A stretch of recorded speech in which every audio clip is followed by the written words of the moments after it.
It's time for the best coverage of the top stories in sports. The Sports Wrap with Jason Page starts now. Yes, it does. Thank you, Chad Erickson, and great to have you with us on this Thursday edition of the program. Busy 60 minutes ahead, as it is every day and night on this program. We'll get into the NBA draft. Robert Littal will drop by, Black Sports Online founder, his weekly hit with us. A couple of things I want to talk about with him as we go through the week that was in sports. Something crazy happened yesterday in Canada involving the United States and Japan. How's that for a tease? Talk about that. It's crazy. It'll blow your mind when I tell you about it. And Miles Russell, the 15-year-old, tees it up on Thursday at the Rocket Mortgage in Detroit at the Detroit Golf Club. I got a couple things I want to get to on that. Little Dak Prescott talk as well. Some good news for him. But we start things out with the NBA draft. My man Sam Yarnell drops by the show as he does each and every day. Still at his alternate location as they clear black mold from his apartment. You're going to be back there tomorrow, though, right? You're going to be back home? We will see. You got to talk to some people today, but I think everything will be out of the studio by tonight. Not sure about that. Can definitely move back into my apartment, just not sure about the studio portion. Obviously, Studio S, a coveted location. Got to make sure it's in pristine condition before we let the Prince of Picks back in there. Understandable. You can just do the show with the mask on. We'll put like the Bane mask on you and you go, I have to talk like this. I am absolute evil. Let's talk about the draft, Sam. And look, I mean, I'm never, of all the drafts that take place, hockey would be my least significant than baseball. But I mean, other than the NFL draft, I don't really go crazy about any of these things. Especially this draft and this class, which it isn't the most ballyhooed class that we've ever seen. That goes without saying. The Atlanta Hawks got the number one pick. They go French. And, look, you see it on the screen. They get a 6'10" wing. And guy looks like he's going to be a nice player. We'll see what happens. But, to me, this is sort of, it's kind of crazy. This draft, to me, it's kind of interesting. Somebody posted this last night. Damon Bruce, who we had on the show a couple weeks ago when Willie Mays died. He posted something interesting. He basically said, the WNBA draft this year was more exciting than the NBA draft. And it mirrors what we saw during the college basketball season. That women's college basketball, because of Caitlin Clark by and large, was much more touted than men's college basketball. And I know UConn repeating is a great story, but leading up to that point, it was really the year of Caitlin Clark in college basketball, period. Not men's or women's, but period. And it feels kind of the same way about this draft. I mean, we're more excited about day two and where Bronny James gets drafted. Yeah, it's a good point, Jason. I think there were some clear and obvious standouts from night one of the NBA draft, the first year that we're seeing it span more than one night. So that's the Bronny James effect in and of itself, right? The fact that the second round gets its own day of television coverage.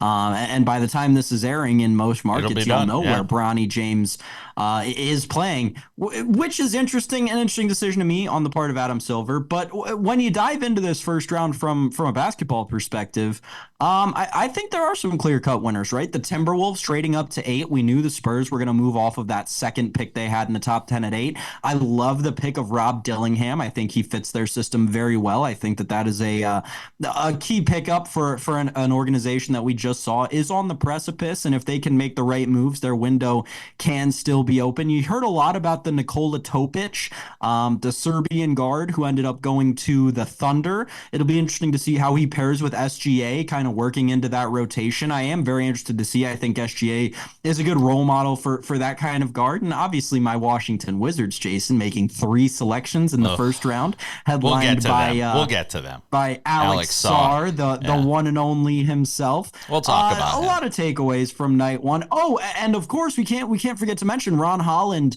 the second from the G League Ignite, going in the top 5. I think he was 10-1. Yes, as lines closed to go inside the top 5. So no one saw Ron. I mean, the Pistons definitely could have traded back. I'll give you another one too. A few spots and gotten Ron Holland 8 or 10. Dalton Connect going to the Lakers.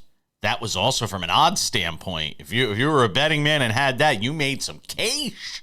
You made some cash last night because I think he was like plus 3,500 to go with the 16th pick, I think, which was where the Lakers got him, if I'm not mistaken.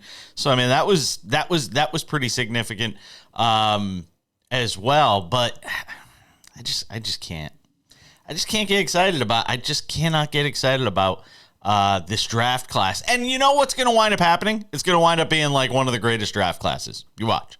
Because we're not talking about it, because it's gone under the radar. It's going to be the class that everybody forgot that winds up being just insanely good. That's what's going to wind up happening. I definitely have had that thought cross my head, but then you look at how the media narratives have kind of controlled where some of these even first round picks were made. Like Zach Edey going 9 overall to the Grizzlies.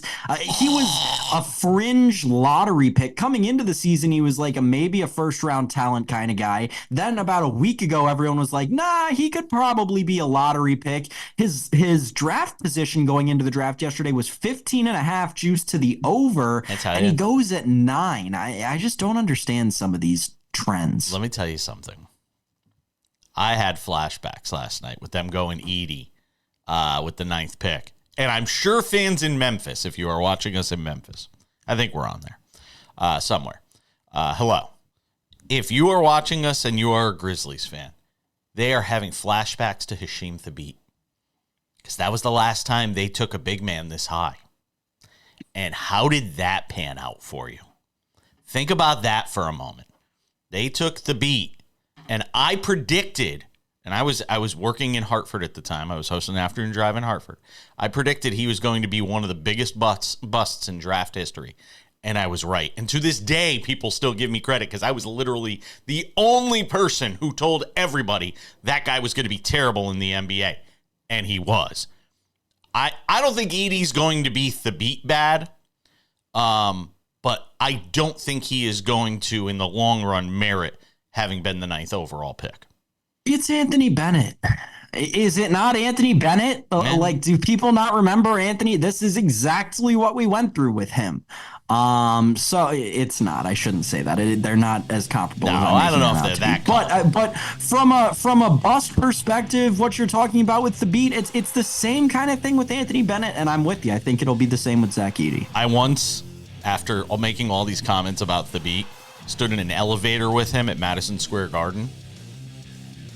It's just me and him in the elevator. I don't think he knew who I was. I went up to his nipples. We're coming back. Worst sports city in America. We'll get to it next. Over 13 million Americans were affected by identity theft in 2022, and the threats go way beyond just credit card fraud. Today's identity thieves can use your information in ways that are easy to miss by just monitoring accounts and credit, like opening loans, transferring home titles, even committing crimes. Someone got my social security number, made a driver's license, and it was used for criminal activity. You can do so much with a social security number that I didn't know could happen. They drained my bank account. It was terrifying. You're even more vulnerable than you realize. Your information is exposed through online shopping, banking, even corporate data breaches. No wonder there's a new victim of identity theft every 3 seconds. Only LifeLock alerts you to the widest volume of threats all in one place, like someone trying to use your social security number, open a new loan in your name, or even commit a crime in your name. There was a big yes button and there was a big no button. I clicked, that's not me, and LifeLock took it from there. If you become a victim of identity theft, a dedicated U.S.-based restoration specialist will be assigned to your case and work to fix the issue on your behalf. If something happens, you have somebody fighting for you. All LifeLock members are backed by the LifeLock $1 Million Protection Package, including reimbursement for stolen funds, personal expenses, and coverage for lawyers and experts up to $1 million. It can be dangerously easy to steal your identity. With LifeLock, it's easy to help protect yourself. I will be with LifeLock forever. Join the millions of people already protected by LifeLock. And for a limited time, save 25% on your first year with promo code 25TV. All plans include a 60-day money-back guarantee. Call 800-710-7531 or visit lifelock.com/25TV to save 25% on your first year of identity theft protection. Enroll now. Attention families with a loved one in a nursing home. If your loved one has suffered from bed sores, falls, broken bones, dehydration, or even death, you may be entitled to a substantial settlement. If you have a loved one who is injured in a nursing home, we will find out what happened. State violations are found against nursing homes every day. You have a limited time to file your claim, so don't wait. Call 800-398-5999 and speak with one of our attorneys. The call is confidential and free. This Thursday edition of the show continues. We talked about the NBA draft, which got me thinking, Sam Yarnell. As I was watching the Washington Wizards tear down the organization to the studs, basically, and drafting all these like 18 and 19-year-olds. They're basically going to be G League. They're going to be G League elite or whatever, overtime elite. That's what the Washington. You're going to pay big money to go to, what is it? Is it the MCI Center? Wasn't there at the MCI Center at one time? I know, I'm grandpa. I don't remember. I don't know what the name of the arena is. I'm dead serious, and one of our viewers on Madison can check me on this. I think the last time it was the MCI Center was like 2004. After the MCI Center, that's the last name I remember for that arena. After the MCI Center, it was the Verizon Center. I remember Verizon. Pepperidge Farm remembers the Verizon Center. And then from the Verizon Center, I believe it directly became Capital One Arena, which it still is to this day. But I'm not completely sure. Really? What's in your wallet? Something in between. Yeah. No free ads. Why not? I'm sure I owe them some money. So listen, here's the thing for me. I can't imagine what it's like to be a Wizards fan. I mean, they haven't advanced past the conference semis in my lifetime. No. Oh, yeah. Past conference semis. Yeah. I mean, I was born in 77. So I guess technically 77, 78, they obviously won it all. Won the championship. But they have not been, so since 78, 79, they have not been to a conference final. They've only advanced as far as the semis. Well, I mean, Jason, the thing that kept them from advancing to the conference final the last time, if you'll remember in that Boston Celtics series, I believe it was 2017, 2015. Yeah. It was the Kelly Olynyk game. The Kelly Olynyk game, that's right, is what has kept the Washington Wizards in basketball purgatory for as long as they've been. The Kelly Olynyk game prevented the John Wall, Bradley Beal, Paul Pierce Wizards from making that run in the playoffs, and they were a good team. Well, 5 of the last 6 years, they've missed out on the playoffs, which is hard to do. Which is hard to do in the NBA. You could find your way in by accident more than 5 out of 6 years. Okay. Or more than one in 6 years. You can find your way in by accident. I don't know what they're charging fans. And I didn't go look at the attendance figures. I'll usually go look that stuff up. But why would anybody pay top dollar to go and watch it? The only excuse I could come up with to go and watch it is to see other players. The Hartford Whalers did this for years. When they weren't very good, they advertised, "Hey, come see Mario Lemieux, come see Wayne Gretzky, come see some of the greats of hockey," because they weren't on the Whalers, but come and see them play. The New Jersey Nets did the same thing. When they were really bad, it was, "Hey, come and see Michael Jordan. Hey, come and see Isaiah Thomas. Hey, come and see Patrick," and that was how they sold tickets. It wasn't based on what they had on the roster; it was what you got to see and come and see other players play. Other than that, I don't know why you're going to see a Wizards game right now. With that in mind, I asked the question today, what is the worst place in America to be a sports fan? Now, we're going to be doing this for an upcoming best of programming, because we're getting to that time of the year with the summer and the deep summer months and taking some days off. But I'll ask you just for one today. Give me what is your worst city in America to be a professional sports fan right now. Yeah, it's got to be Charlotte, North Carolina to me.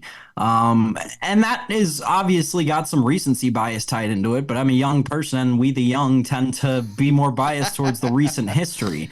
Charlotte, as long as I can remember, outside of the one Super Bowl run with the Cam Newton era Panthers, they've been a horrible sports city.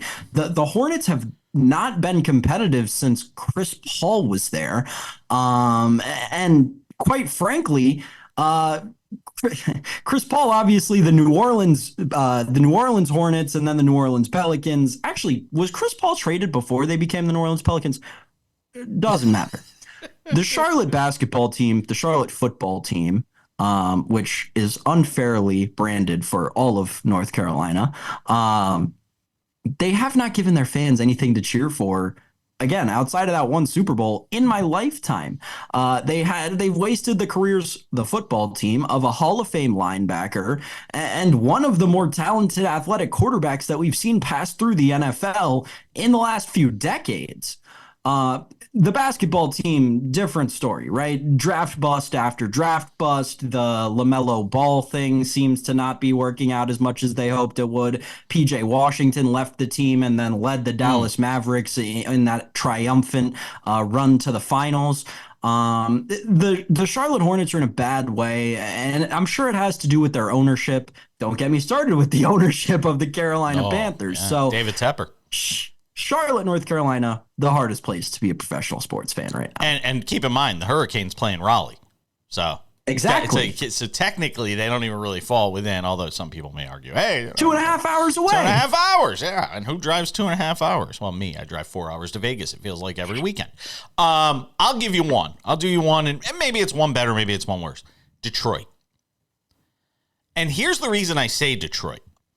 The Pistons were once a proud, successful franchise. In Charlotte, the teams you're talking about, they've never really been all that great. They're not championship teams. In Detroit, you had a Pistons franchise. The Bad Boys, Mr. Big Shot, Chauncey Billups, championship teams. They were used to winning. And that thing is just way off the rails in Detroit. They went into an NBA draft last night without a head coach. You didn't even have a head coach to help with your NBA draft. So whoever takes that job is getting somebody else's drafted players. Good luck with that. 2, the Red Wings. Wow. Proud franchise. Stanley Cup winning teams. Original 6. Joe Louis Arena. Detroit Red Wings are an absolute disaster. The Tigers. Oh, the Tigers. So close. So close. A lot of talented guys, Verlander, Miguel Cabrera, all these guys, Pudge, another franchise, couldn't make it. The one bright spot they have is the Lions. But here's the thing, in the NFL especially, and I was thinking about this last night, no matter how great a team you are, how well you draft, how well you compose a roster, you could have a Super Bowl winning team. You could have an NBA championship contending team and still never get across the finish line. Pacers, Suns, Sixers, keep Bills. going on and on. Bills. So the Lions are in a great place right now. Doesn't mean they get across the finish line. Robert Littal joins us on the other side. Sam Yarnell will return later on this Thursday edition of Sports Wrap.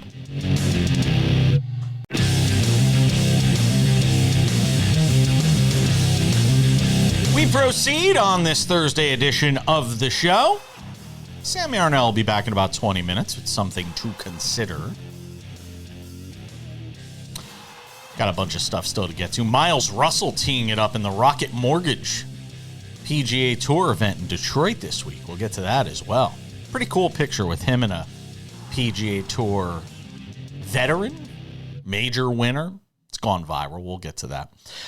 Bring in Robert Littal, his weekly visit with us on the show, founder of Black Sports Online, hanging out with us on the program. And I wanted to get your thoughts on the NBA draft. I saw you tweeting furiously, feverishly during the draft last night. And, this wasn't a highly touted draft. As a matter of fact, it's the draft that's might be better known for what happens on day 2 because of Bronny James.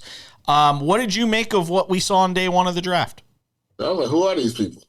France, viva la France! You got to go get your Euro. You got to go get the Euro League package on YouTube TV. Yeah. Well, my second thought was as I looked at all these foreign players that were being drafted is what's the NBA going to look like in 5 10 years, because, the draft is where your new players, come from. And I know, your American-born players now are getting more drafted later in the first round, second round, but these high-end draft picks, it used to be, the one and dones or the high schoolers were the ones that were. Now it's like this guy from France who averaged 9 points, and this kid that's been playing basketball professionally since he was 7 years old, and things like that. So, I wonder, where the league, the direction that it's going in, when it seems like college basketball is just having a little bit of a rough time in their development of new NBA stars. It's interesting. I thought to myself, I did not tweet this, but I thought to myself, I clearly knew more of the WNBA draft picks than the NBA draft picks. We talked about this, and it's so true. And it mirrors what we saw in college basketball this year, that the women's collegiate game this year had far more storylines and had far more buzz going into the WNBA draft than men's college basketball. And that's just because women's college basketball, maybe not as international as men's college basketball, or men's basketball in general. Women's basketball not as international as men's basketball, which is evident by the fact that the USA women's team always just dominates on the international scene.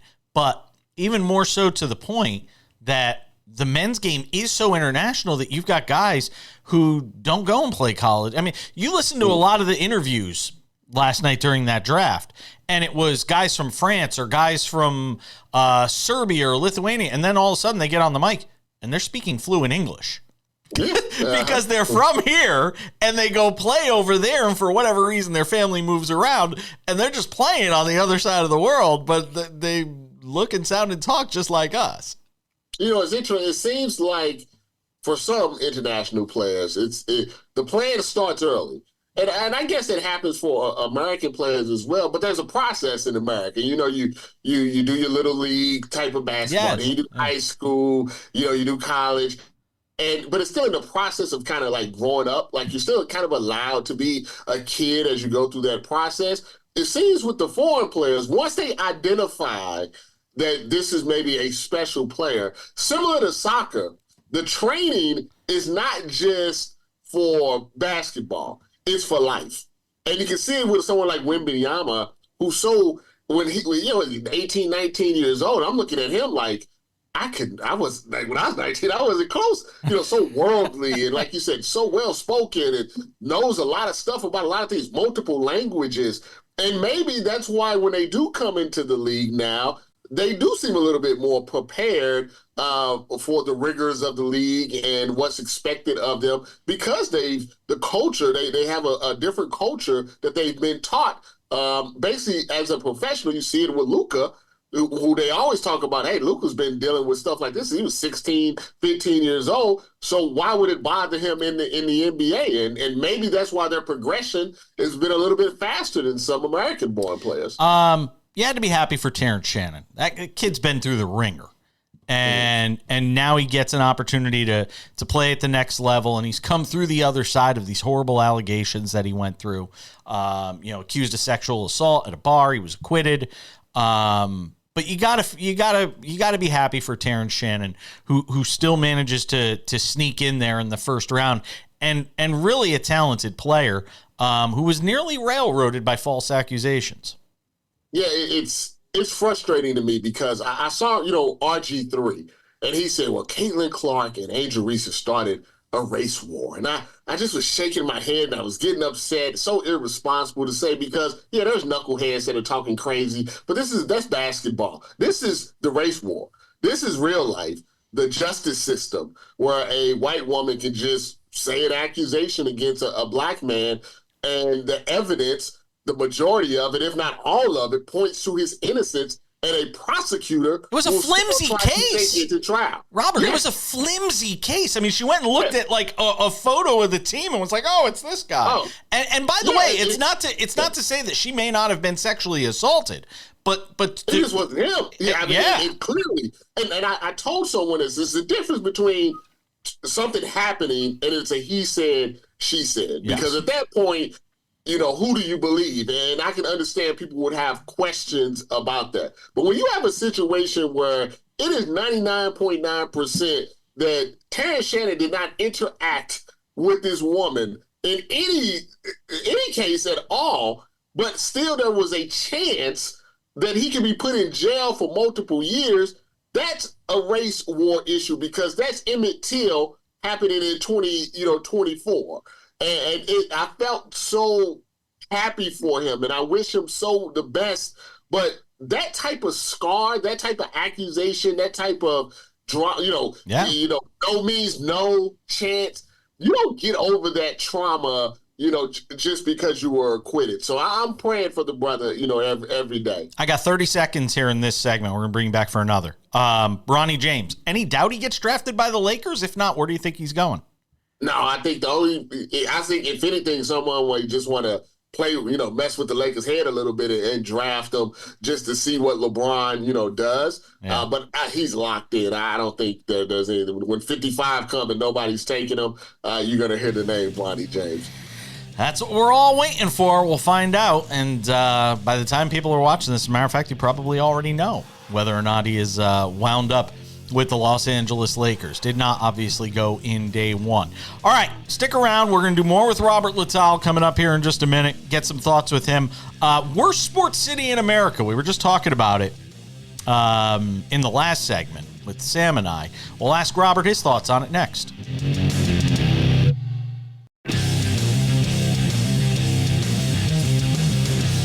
All right, let's take this baby to segment 4. We continue the conversation with Robert Littal, Black Sports Online founder, hangs out with us every week on the show. Worst sports city in America? I'm going to ask him that because we were just talking about it with Sam Yarnell. But I want to get your thoughts, Robert, on something we discussed on yesterday's show, because we are of a certain age. And we can remember Magic versus Bird, the Celtics and Lakers, and what that rivalry meant to the NBA.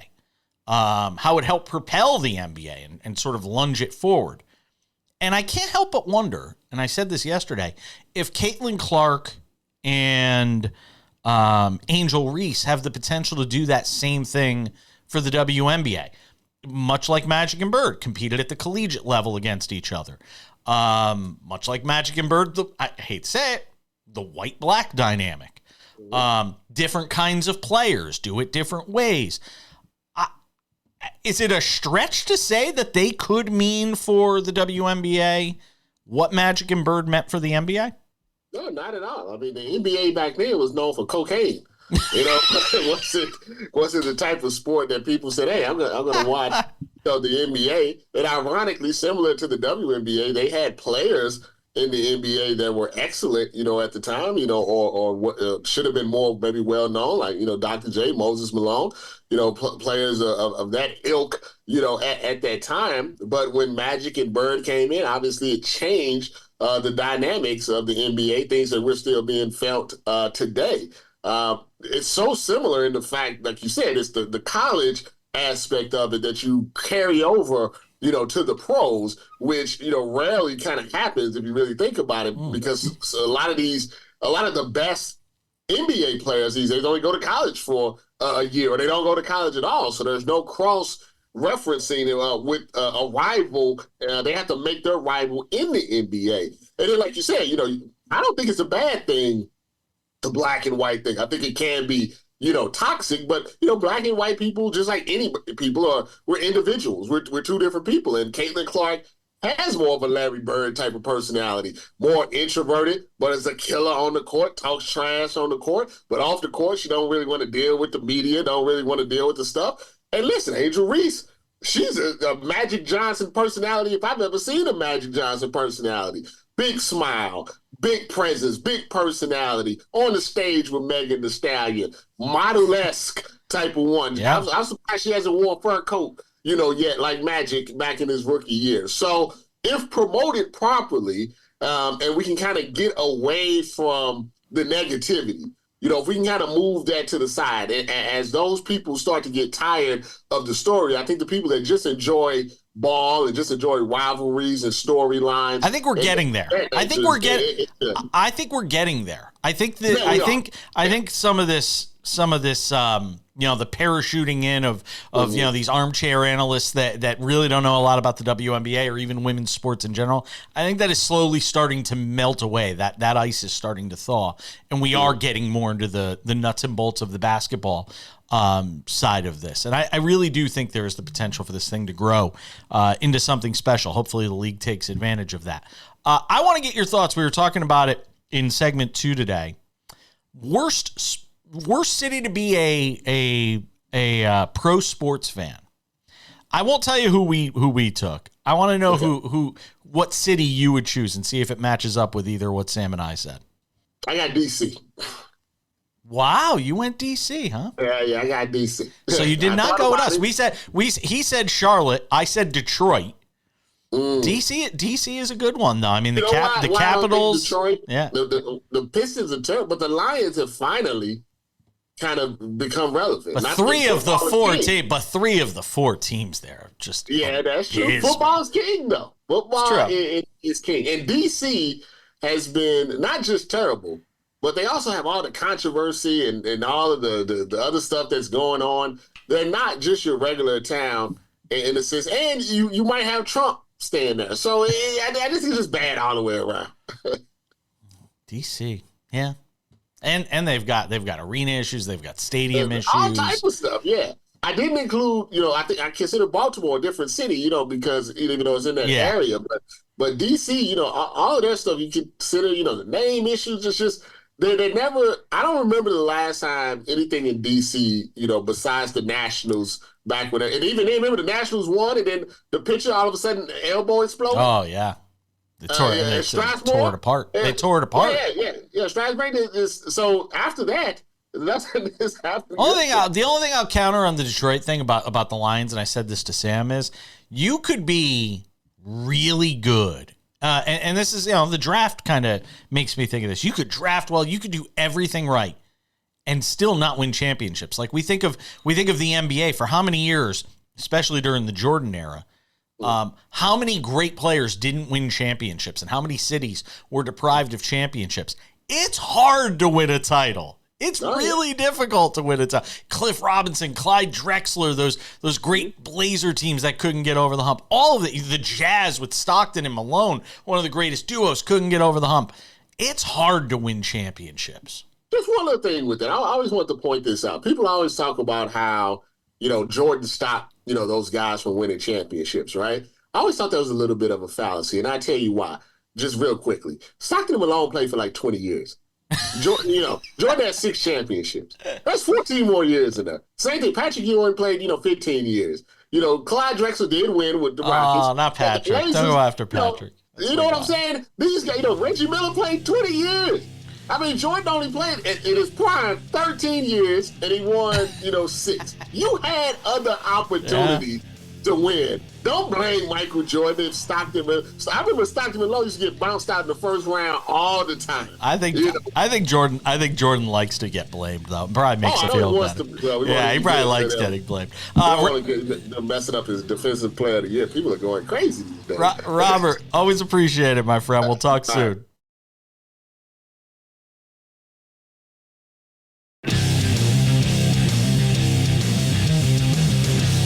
The one and only Sports Wrap continues on this Thursday. Thanks to Robert Littal for hanging out with us. Black Sports Online. Founder. Obviously contributes as well. Hangs out with us every week on the show. Odds and ends right around the corner. I don't know how to make odds and ends work with Miles Russell because it's really just the beginning for him of what, who knows, maybe it'll be some kind of amazing career in professional golf. Or he'll go to live and be forgotten. So let's talk Sam Yarnell. Get some thoughts with you on something to consider. Speaking of youth, which is wasted on the young, did you see that Team USA? I mean, look, we have to own something in America, right? I mean, can't we be just the greatest at something? Forever, it's been American football. Not football as the rest of the world knows it, which is soccer, but American football. Well, apparently we can't even have that because if you missed it, in, I believe, Edmonton.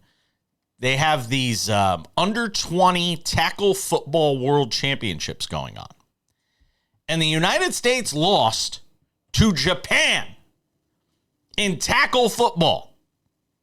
Now, mind you, I think there's only been like 13 guys to ever play in the NFL, even from Japan. Yet we didn't just lose. Sounds very nationalistic, sorry.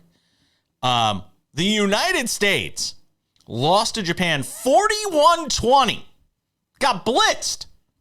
Not in the finals, in the semifinals. The United States didn't even make the finals of the Under-20 World Junior Championship for the IFAF.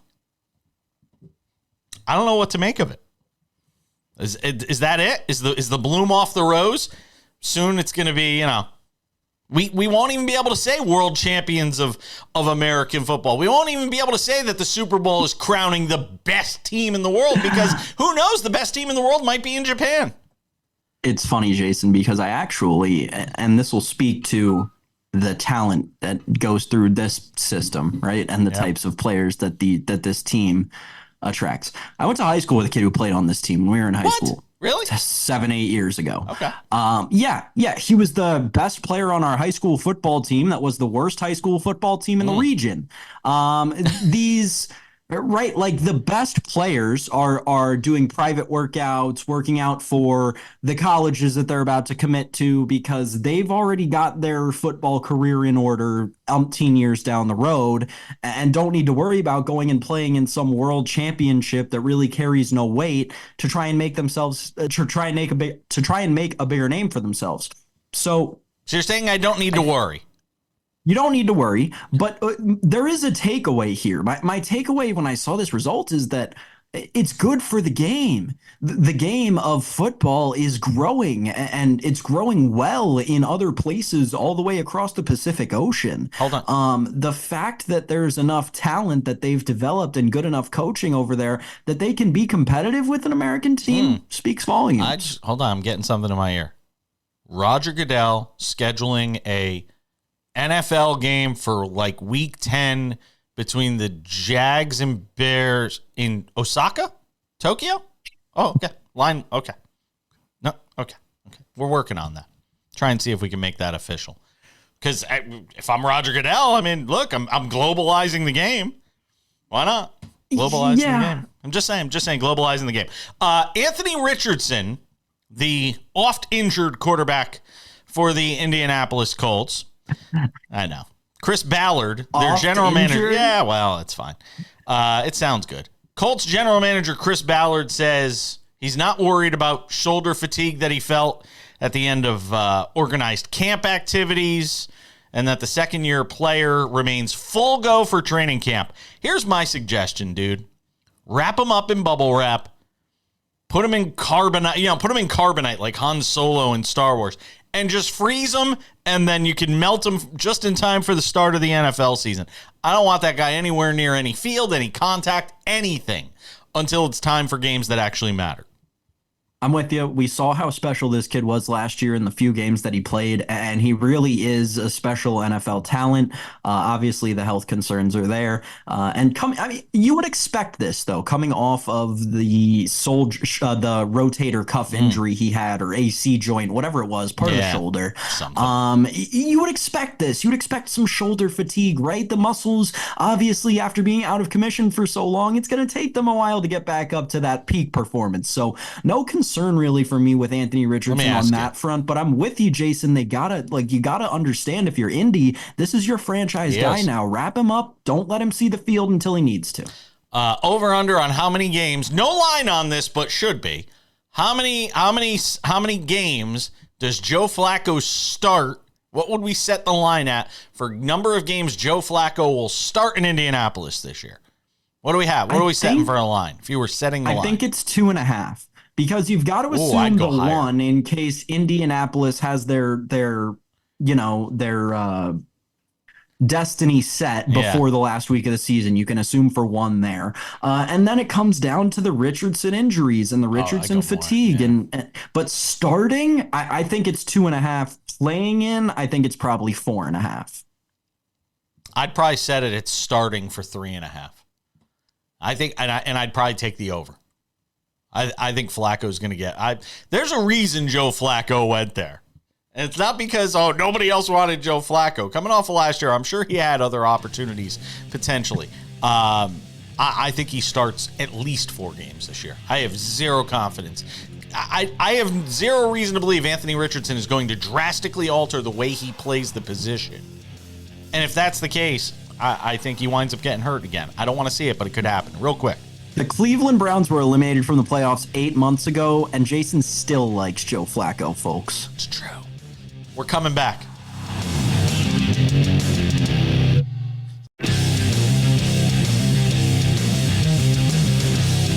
All right, just about time to put the wraps on this baby for a Thursday. Don't forget, if you haven't done so yet, subscribe to the Sports Wrap with Jason Page podcast. It's available for you on all your favorite podcasting platforms, including Spotify, Google Podcasts. No, Spotify, Google Play, Apple Podcasts. There we go. It's almost a perfect show. See? Tune in, iHeartRadio, anywhere you get your podcasts. You can find us. Sometimes the TV show isn't on the same time every day. It's not carried every day, depending on the market we're in. We're still a relatively new show. So, I'm just saying. It's an easy way. You get the show there every day. Nice, tidy little package. Sports Wrap with Jason Page podcast. Sam looks even better in a podcast. I'm just saying. That's all the motivation you need. All right. Fun fact, really quick. I got to interject this because the listeners do need to know this. Fun fact, if you go on Spotify to Sports Wrap with Jason Page, you can actually watch the show on Spotify. If you pull up the show, you don't just have to listen. You can listen or watch on Spotify. So I do look better on the podcast on Spotify. See, there you go.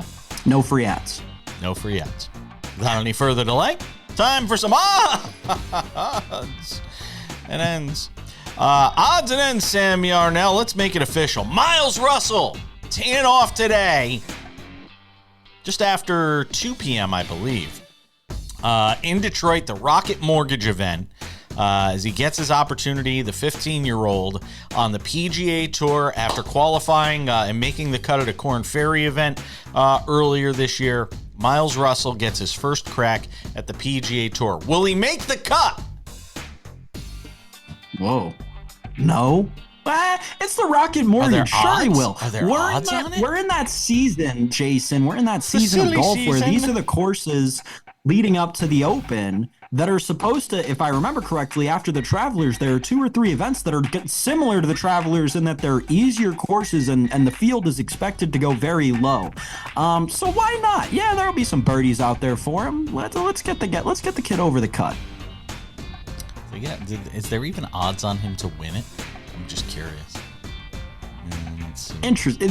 You got to hang that number at multiple hundreds to 1. You'd think it's the kid's first ever tour. He'd have to be at 100,000.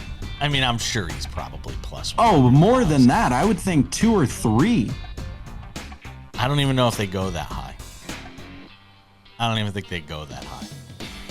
Yeah, I don't think so. See if you can find it while I'm just sitting here vamping for a second. But I'm looking at live odds. Oh, here it is, plus 100,000. There you go. There are odds. So he's not anywhere near the shortest. No, that's it. Plus 100,000 is the highest. Oh, 100,000. I was thinking 10,000. Yeah, nah, plus 100,000 is the highest. By the way, Aaron Rye is your live betting favorite right now to win at plus 750. I don't know. Maybe he's off to a hot start. I don't care. All I care about is Miles Russell. And by the way, coolest picture from the whole Miles Russell thing. 15-year-old Miles Russell, the youngest player in the field this week, standing next to, there it is, 51-year-old Stuart Sink, who is in the field this week. And Miles Russell, I believe they said, was 7 months old when Stuart Sink outdueled Tom Watson, I believe, at the Open Championship. How cool is that? I mean, so that's one thing about golf that's unique to compared to other sports, like even tennis, which you'd think is like the second closest, but it's not really. In golf, you will get a 30 plus year age difference within a group multiple times a year. And even at some majors, if you're lucky and you got a guy, well, like when John Daly goes and plays the PGA. Once in a while, yeah. Or I'm sorry, not the PGA, the Players. Yeah. Regardless, it's cool. It's very cool. And, you know, you would love to be there's no walls, but a fly on the wall, a worm in the grass, I guess, for those conversations, because you wonder if it's really just 4 hours, 3 hours of the young guy asking the older golfer, hey, how do you deal with X, Y, and Z in A, B, and C circumstance? 15 years old, by the way, already probably getting NIL money. So this is just icing on the cake. Here's a fun fact. Detroit Golf Club doesn't allow anybody under the age of 16 inside their clubhouse. Something tells me this week they're going to have to make an exception for Miles Russell. One more. There is another sport where you get that big of an age discrepancy and guys competing at the highest level against each other. You know what it is? Bowling. Yes! Professional bowling. You can still have those age discrepancies. Go ask Pete Weber, who is still winning well into his 50s. Who do you think you are? I am. Walter Ray Williams, all those guys. Parker Bone III still bowls with the best in the world, and he's, I think, well past his 50s. So. Jason, there you go. There's a huge age discrepancy in professional bowling right there. Pete Weber and the kid he was yelling that at. Very good. Very good. I'm rooting for Miles Russell to make the cut. I didn't see odds on him to make the cut. I would love to see that, but Miles Russell hopefully makes the cut. That'd be great. It'll be a great story for this the weekend. live odds on the make the cut. It becomes too much of a liability because you can have people at the course who end up knowing where the cut is before the book even can 100,000 miles or 10,000 miles away. So Miles Russell. I wonder if there was odds though.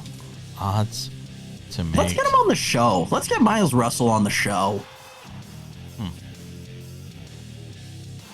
Yeah, I don't know how an interview with a 15-year-old would go. Like, cool, totally, totes. He's definitely had PR experience. He's definitely got a team for that. It's gonna do it for us. You're only a little older than him. We'll see you all back here tomorrow. More sports wrap. Bye.